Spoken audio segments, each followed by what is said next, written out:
반갑습니다. 오늘도 새벽 돌베개에 나오신 모든 성도님들을 주님의 이름으로 환영합니다. 주의 은혜로 우리 모두가 또 크리스마스 이브를 이렇게 시작하게 됩니다. 이 땅에 오시는 아기 예수를 기다리는 마음으로 오늘도 말씀 묵상하고 또 이 말씀을 의지해서 힘내어 살아가는 우리 모두가 되면 좋겠습니다. 오늘 우리에게 주시는 하나님의 말씀은 미가 4장 3절의 말씀입니다. 주님께서 민족들 사이의 분쟁을 판결하시고 원근 각처에 있는 열강 사이의 갈등을 해결하실 것이니 나라마다 칼을 쳐서 보습을 만들고 창을 쳐서 낫을 만들 것이며 나라와 나라가 칼을 들고 서로를 치지 않을 것이며 다시는 군사훈련도 하지 않을 것이다. 아멘. 오늘은 미가 4장의 말씀을 갖고 하나님의 본심을 알아야 합니다. 하나님의 본심을 알아야 합니다. 이런 제목으로 함께 하나님 말씀을 나누도록 하겠습니다. 오늘 우리가 함께 보는 본문인 미가 4장의 말씀은 미가서에서 가장 유명한 말씀 중에 하나입니다. 시온의 회복에 놀라운 소식이 선포되는 그런 본문입니다. 시온은 세상에서 가장 높아지고 많은 민족들이 여호와의 길을 배우기 위해 시온으로 나오게 됩니다. 그리고 모든 무기가 사라지고 하나님이 직접 통치하시는 평화의 나라가 되고 그곳에서 많은 사람들이 평화를 누리게 됩니다. 이전까지 우리가 함께 묵상한 미가서의 말씀은 시온의 임할 심판과 멸망의 말씀이었습니다. 그런데 이제 하나님께서 그 시온을 구원하시고 회복하시는 말씀이 오늘 선포되는 것입니다. 1월 1절에서는 이렇게 말합니다. 그날이 오면 주님의 성전이 서 있는 주님의 산이 산들 가운데서 가장 높이 솟아서 모든 언덕을 아래로 내려다보며 우뚝 설 것이다. 이런 하나님의 회복의 말씀이 선포되면서 시온이 맞이할 그 영광이 얼마나 큰 것인지를 우리 모두에게 보여줍니다. 그날이 오면 시온은 회복될 것이고 모든 열방의 예배의 중심지가 될 것입니다. 그리고 모든 민족들은 서로를 초대하면서 오늘 본문의 2절의 말씀처럼 여호와의 산으로 올라가자라고 그렇게 말하게 될 것입니다. 율법, 즉 하나님의 말씀은 시온에서 흘러나오게 되고 그 결과 온 땅의 전쟁은 그쳐지고 평화가 도래하게 되는 것입니다. 이것이 바로 시온에 임할 하나님의 회복의 말씀입니다. 우리를 향한 하나님의 궁극적인 계획은 무엇일까요? 그것은 바로 우리를 회복시키시는 것입니다. 우리를 소생시키시고 우리 모두를 구원하시는 것입니다. 이것이 바로 하나님이 하시는 그분의 모든 일들의 궁극적인 결론이고 그 목적입니다. 마태복음 7장 11절의 말씀입니다. 너희가 악한 자라도 좋은 것으로 자식에게 줄 줄 알거든 하물며 하늘에 계신 너희 아버지께서 구하는 자에게 좋은 것으로 주시지 않겠느냐. 바로 이 말씀이 우리를 향한 하나님의 본심입니다. 신앙은 바로 이 하나님의 본심을 알아가는 과정입니다. 이 하나님의 본심을 알고 매일을 살아가는 것, 그것이 바로 신앙 인생인 것이죠.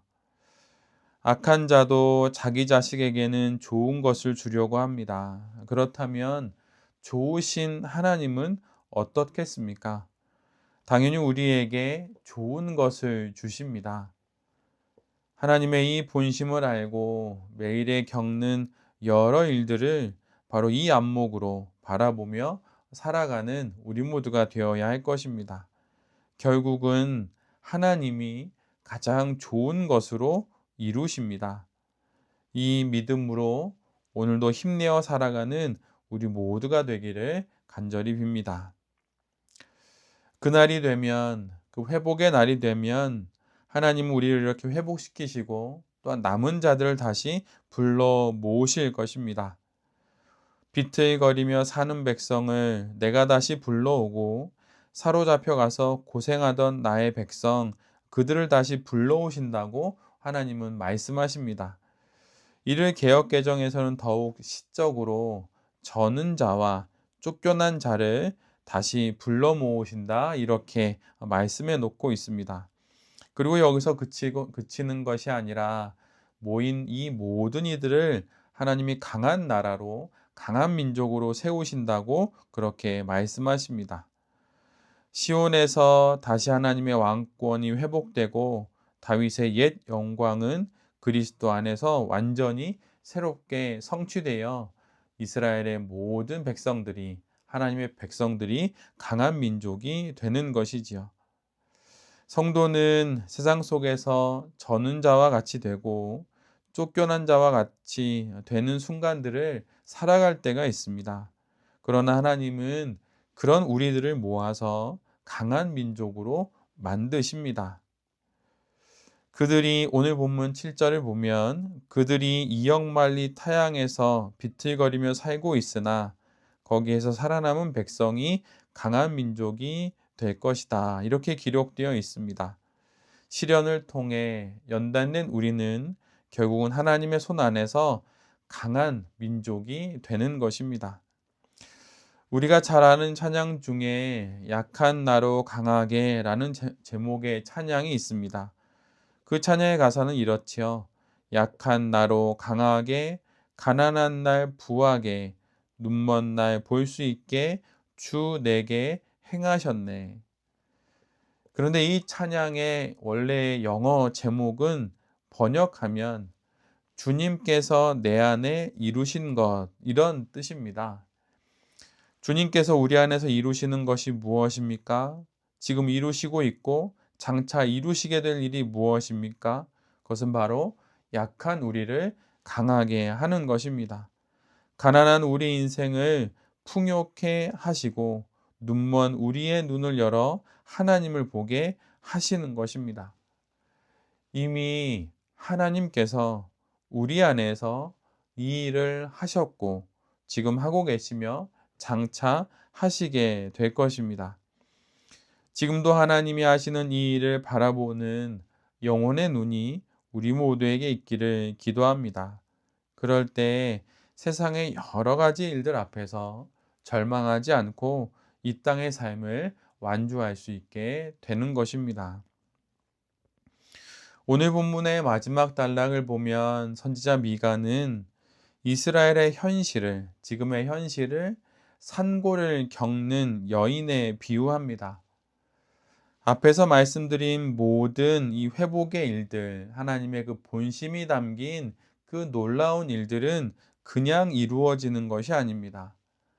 인생이라고 하는 시간 속에서 여러 일들을 겪으면서 마침내 이루어지는 것입니다. 구원은 공짜이지만 그 과정은 쉽지 않습니다. 어떤 정해진 과정을 통과해야 구원을 받는다, 그런 뜻이 아닙니다. 구원은 공짜이지만 이를 이루시는 하나님의 방식은 어느 신학자의 말처럼 값싼 구원은 아니라는 것입니다. 여러 일들을 겪습니다. 왜 그런 것일까요? 그것은 이미 받은 구원에 어울리는 그러한 성도로 하나님께서 우리를 빚으시기 때문입니다. 예를 들면 이런 것이죠. 국가대표 선수로 뽑힌 그 때부터 진짜 운동이 시작되는 것과 같은 것입니다. 진짜 훈련은 그때가 시작의 시간이 되는 것이지요. 국가대표의 자격에 어울리는 실력을 갖추어야 하기에 태능 선수촌에서 엄청난 훈련을 하게 됩니다. 그래야 올림픽에 나가서 메달을 딸 수 있기 때문이지요. 이것이 구원받은 우리에게 어려움과 시련이 있는 이유입니다.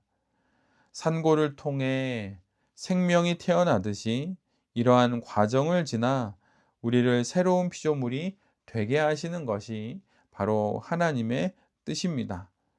그러니 어려움이 닥쳤을 때 내가 구원받지 못한 것은 아닌가 이렇게 의심할 것이 아닙니다.